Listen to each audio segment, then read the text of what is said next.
देवी प्रपन्नार्थ हरे प्रसीद प्रसीद मातर जगतोऽखिलस्य प्रसीद विश्वेश्वरि पाहि विश्वम तुमीश्वरी देवी चराचरस्य।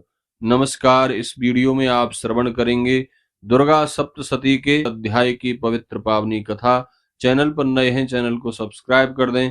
वीडियो को लाइक करके कमेंट में जय माता दी जरूर लिख दें। आप सभी को चैत्र नवरात्रों की बहुत बहुत शुभकामनाएं। आइए श्रवण करते हैं दुर्गा सप्तशती प्रथम अध्याय। एक बार प्रेम से कहिए, बोलिए दुर्गा महारानी की जय, कालका मैया की जय, लक्ष्मी माता की जय, सरस्वती माता की जय।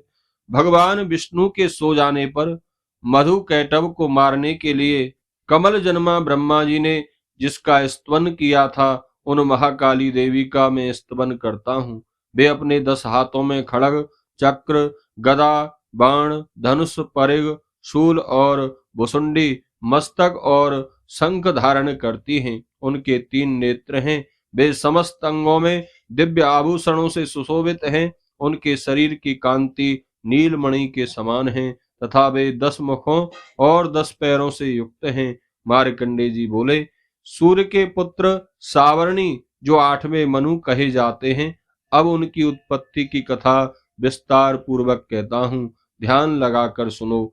सूर्य कुमार महाभाग सावर्णी भगवती महामाया के अनुग्रह से जिस प्रकार मनवंतर के स्वामी हुए, वही प्रसंग सुनाता हूँ।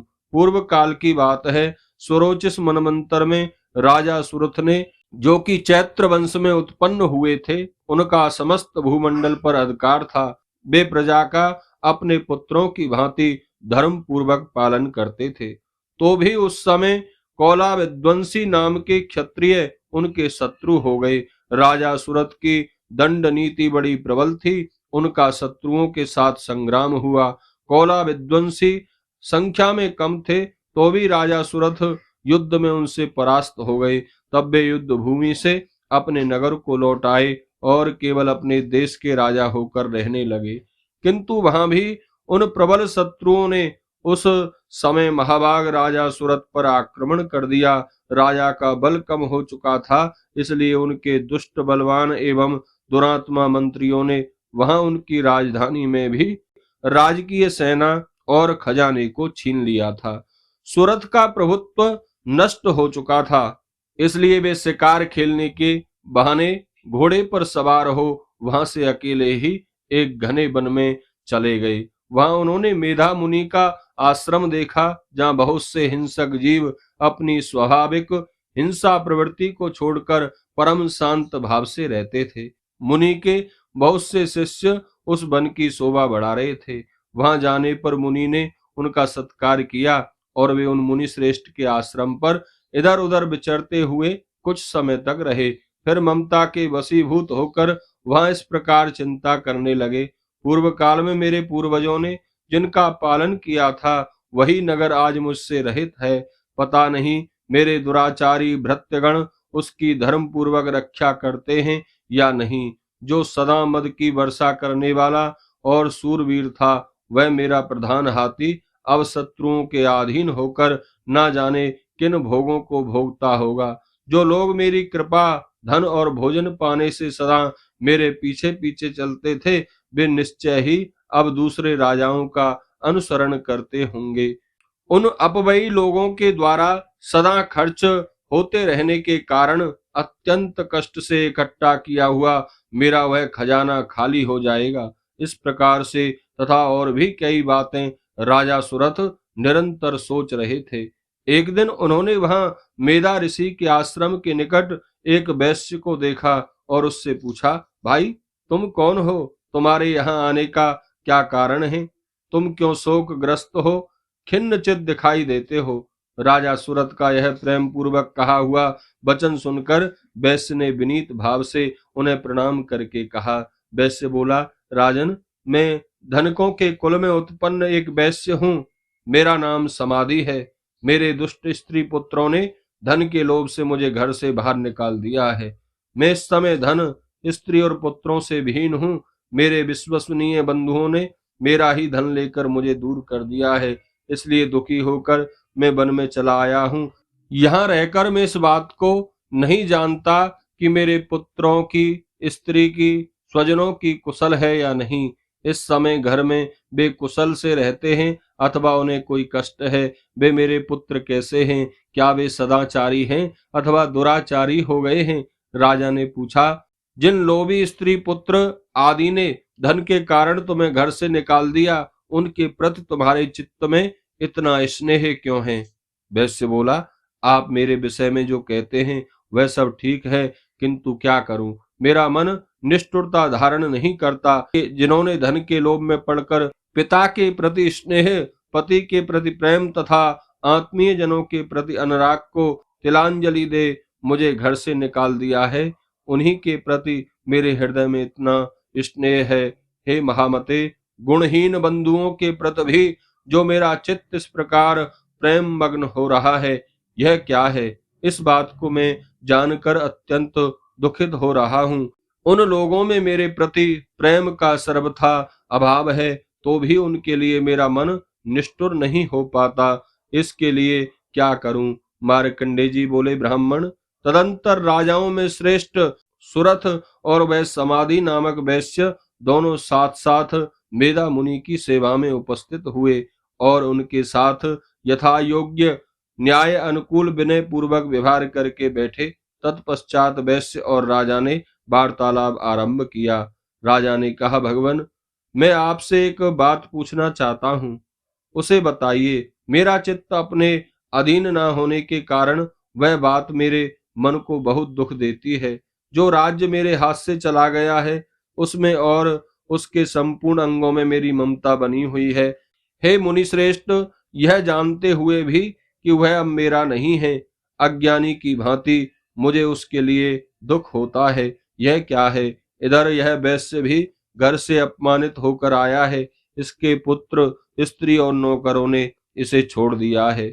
स्वजनों ने भी इसका त्याग कर दिया है, तो भी यह उनके प्रति अत्यंत स्नेह रखता है। इस प्रकार यह तथा मैं दोनों बहुत दुखी हैं। जिसमें प्रत्यक्ष दोष देखा गया है, उस विषय के लिए भी हमारे मन में ममता जनित आकर्षण पैदा हो रहा है। महाभाग, हम दोनों समझदार हैं, तो भी हम में जो मोह पैदा हुआ है वह क्या है? विवेक शून्य पुरुष की भांति मुझ में और इसमें यह मूर्ता प्रत्यक्ष दिखाई देती है। ऋषि बोले, महाभाग, विषय मार्ग का ज्ञान सब जीवों को है, इसी प्रकार विषय भी सबके लिए अलग अलग है।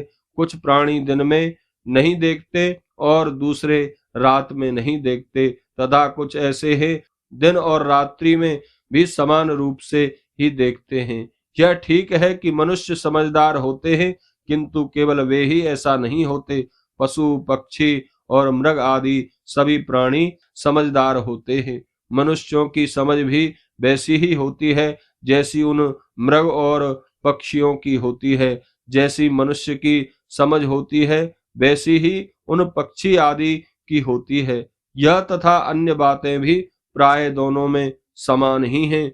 समझ होने पर ही इन पक्षियों को तो देखो, ये स्वयं भूख से पीड़ित होते हुए भी मोहबस बच्चों की चोंच में कितने चाव से अन्न के दाने डाल रहे हैं। नरश्रेष्ठ, क्या तुम नहीं देखते कि यह मनुष्य समझदार होते हुए भी लोभवश अपने किए हुए उपकार का बदला पाने के लिए पुत्रों की अभिलाषा करते हैं। यद्यपि उन सब में समझ की कमी नहीं है, तथापि वे संसार की स्थिति अर्थात जन्म मरण की परंपरा बनाए रखने वाली भगवती महामाया के प्रभाव द्वारा ममता में भंवर से युक्त मोह के गहन गर्त में गिराए गए हैं। अतः इसमें आश्चर्य नहीं करना चाहिए। जगदीश्वर विष्णु की योग निंद्रा रूपा जो भगवती महामाया है, उन्हीं से यह जगत मोहित हो रहा है। वे भगवती महामाया देवी ज्ञानियों के भी चित्त को बलात् खींचकर मोह में डाल देती हैं। वे संपूर्ण चराचर जगत की सृष्टि करती हैं तथा वे ही प्रसन्न होने पर मनुष्यों को मुक्ति के लिए वरदान देती हैं। प्रणव में अकार, उकार, मकार इन तीनों मात्राओं के रूप में तुम ही स्थित हो तथा इन तीनों मात्राओं के अतिरिक्त जो बिंदु रूपा नित्य अर्धमात्रा है, जिसका विशेष रूप से उच्चारण नहीं किया जा सकता, वह भी तुम ही हो। देवी, तुम ही संध्या, सावित्री तथा परम जननी हो। देवी, तुम ही इस अखिल ब्रह्मांड को धारण करती हो। तुमसे ही इस जगत की सृष्टि होती है, तुम्ही से इसका पालन होता है, और सदा तुम ही कल्प के अंत में सबको अपना ग्रास बना लेती हो। जगन्मयी देवी, इस जगत की उत्पत्ति के समय तुम सृष्टि रूपा हो, पालन करने में स्थित रूपा हो, तथा कल्पांत के समय संहार रूप धारण करने वाली हो। तुम ही महाविद्या, महामाया, महामेधा, महास्मृति, महामोह रूपा महादेवी और महासुरा हो। तुम ही तीनों गुणों को उत्पन्न करने वाली प्रकृति हो। भयंकर कालरात्रि, महारात्रि और मोहरात्रि भी तुम ही हो। तुम ही श्री और ईश्वरी, तुम ही ह्रीम और तुम ही बौद्ध स्वरूपा बुद्धि हो। लज्जा, पुष्टि, तुष्टि, शांति और क्षमा भी तुम ही हो। तुम खड़ग धारणी, शूल धारणी, घोर रूपा तथा गदा, चक्र, शंख और धनुष धारण करने वाली हो। बाण, भुसुंडी और परिग, ये भी तुम्हारे अस्त्र हैं। तुम सौम्य और सौम्यतर हो। इतना ही नहीं, जितने भी सौम्य एवं सुंदर पदार्थ हैं, उन सब की अपेक्षा तुम अधिक सुंदरी हो। पर और अपर, सबसे परे रहने वाली परमेश्वरी तुम ही हो। सर्वस्वरूप देवी, कहीं भी सत असत रूप जो कुछ वस्तुएं हैं और उन सब की जो शक्ति है, वह तुम ही हो। ऐसी अवस्था में तुम्हारी स्तुति क्या हो सकती है।